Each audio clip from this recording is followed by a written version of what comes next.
Well, I've got my jazz hat on, so this must be a jazz reading. Oh, I've taken my glasses off because the writing's very small.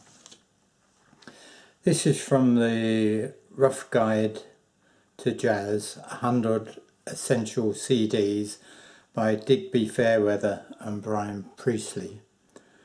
They make disclaimers about whether the CDs are still in print and whether they represent the artist well or not, when they could have had half a dozen CDs and all sorts of disclaimers like that. And it was also first published, or the version I've got was published in 2001, so there's nothing for the last 19 years, 18 years. Anyway, this is about Dexter Gordon, and he's not recently in last 19 years anyway.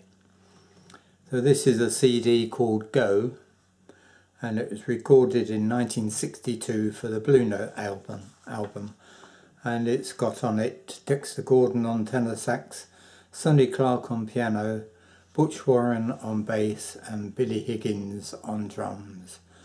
And I was just reading in another book with Billy Higgins playing with Ornette Coleman, so that was quite interesting. So the book says, the saga of Dexter Gordon is emblematic of bebop's changing fortunes across the decades and of the generation of musicians who first played it. Starting in his late teens, he was involved in the late swing era, playing with Lionel Hampton, Fletcher Henderson and Louis Armstrong.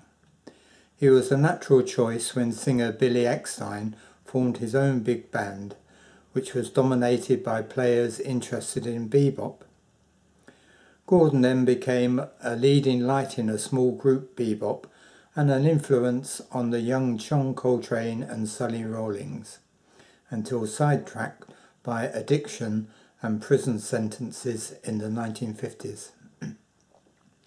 Re-emerging in the early 1960s and making several fine Blue Note albums, he found the scene generally less than hospitable to his style of music and relocated to Europe for no less than 14 years. While there, Dexter recorded for various labels and did a Superior Live series for Black Lion, but his occasional returns to the US were greeted with widespread indifference. In late 1976, however, he was the object of renewed interest, and along with fellow standard bearers Art Blakey and Betty Carter, started the bebop revival. Rather than a retrospective stance adopted by young musicians, this was a case of quality and experience winning new fans, and the fact that Gordon went on to star in the 1986 movie Round Midnight was like a final accolade. Round Midnight was really about pianist Bud Powell's time in Paris, not a tenor sax player, but I mean it was just a film. What's remarkable is how Dexter's style changed, how little Dexter's style changed between, say, 1946 and 1986. From initial idolization of his hero Lester Young, his tone and melodic style became far more aggressive, yet at the same time precisely calibrated for lagging behind the beat. This mixture of the hot and the cool set listeners on their ears and galvanized rhythm sections into playing with sufficient swing to make him catch up with them. The fact that the game of cat and mouse was played out in rhythmic terms only enhanced the relative simple melodic harmonic values of his improvised lines, frequently underlined by the use of selective quotation from old popular songs and even older public domain melodies. Well, I've not heard that much on the other CDs I've got by him, but it's certainly so on the first few tracks on this CD. And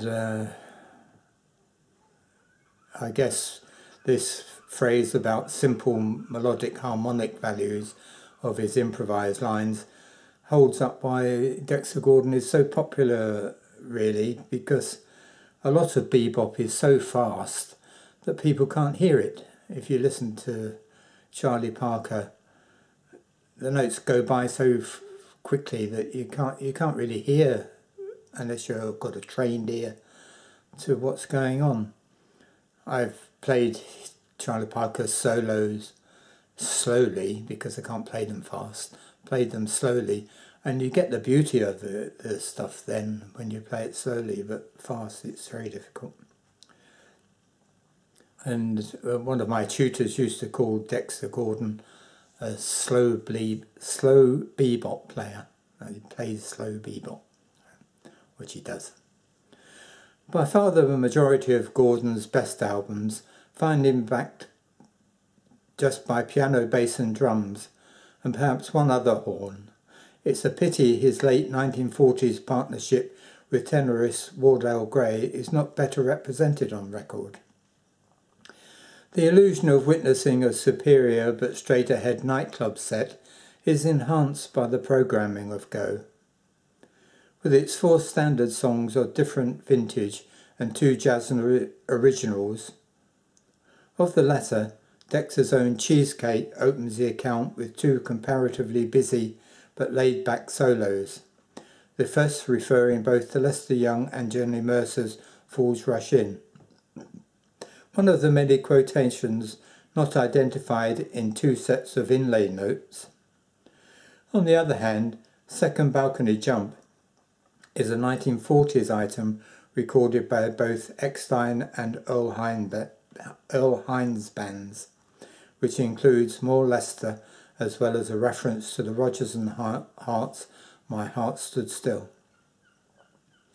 A sterling work of Billy Higgins on the latter track's closing breaks, done by Art Blakey on the Eckstein version, is a reminder of the marvellously alive playing throughout. Likewise, pianist Sonny Clark, who never achieved the reputation that he deserved, solos on the top of his form, and accompanies with great alertness, as does Butch Warren. After another almost as good album, A Swingin' Affair, had been recorded by the same quartet, Gordon departed for what turned out to be his extended sojourn in Europe, little knowing he was doing research for his role in Round Midnight. And at the end it says, "We almost chose Both Sides of Midnight" by Black Lion, recorded in 1967.